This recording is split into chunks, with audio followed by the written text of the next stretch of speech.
Hello, Devin. It is Thursday, February. Wow, let's start that over.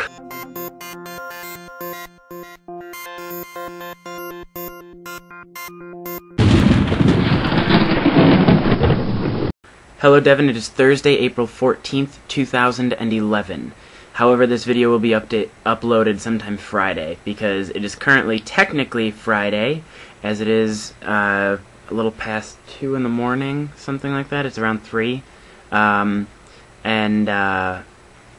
just got back from seeing Scream 4. Went to the midnight premiere, so I thought I'd make my video about that, which is why this is being uploaded late. First, for those of you, meaning you, Devin, who are not very familiar with the Scream series, it's basically about these murders that take place in this town. The first Scream movie came out in 1996, and stars Neve Campbell, Courtney Cox, David Arquette, and Drew Barrymore's in the first one as well. And basically these movies are about this series of murders that revolve around this girl played by Neve Campbell. Her character's name is Sidney Prescott, and they all somehow relate to her mother's death, which happened a year before the first movie. And the plots get more and more convoluted as they go on. The main thing about these movies is that they're very self-aware. They know that they are a movie, and they know that the genre of movie that they're making. They know they're a horror movie, and they even talk about that in it. They talk about many other horror movies, specifically other Wes Craven films, because he directed it. So the first one was good, the second one was decent, the third one was mind-bogglingly dumb. The fourth one was actually pretty decent. I would rate it as my second favorite. I'd go 1, 4, 2, then 3. Without giving away too much of the plot, the basic premise of the fourth one is that this film takes place 10 years after, which is the amount of time that's passed since the last movie, I believe. Sidney Prescott comes back to this town where all these murders took place, and Sidney has now written this book about overcoming fear, and it was called like Out of the Darkness or something ridiculous like that. Basically, as soon as Sidney shows back up in town, more murders start to take place. And they are similar to the murders in the first 3 movies, and yet they're unique. That's something that this movie liked to play on a lot, was the fact that there had been established rules in the first 3 that they talked about. And the tagline of this movie is, "A new decade, new rules."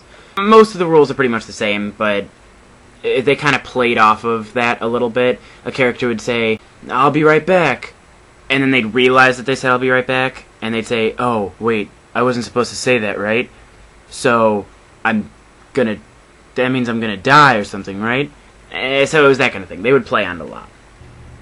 By the time the third movie comes around, there's only a couple of the main characters from the first one left, and so it does focus mainly on them, but there's a huge cast in this movie of people, and, I mean, of course, the majority of them die, and we're introduced to new characters who are actually, like, important, which sounds really bad, but, I mean, when you have 3 of the original characters, it's kind of difficult to introduce new people that we're going to want to care about.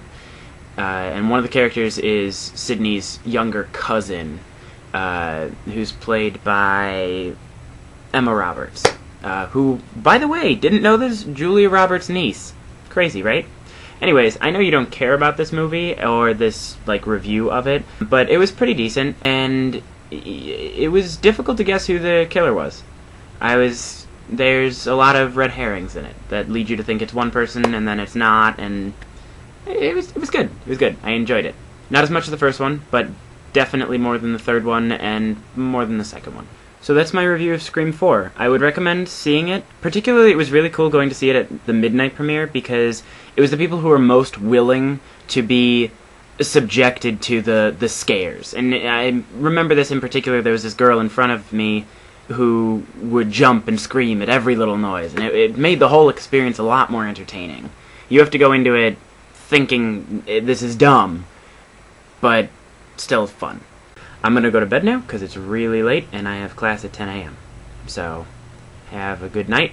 I look forward to seeing you tomorrow. This video is gonna be uploaded late, sorry about that, but that's how that goes.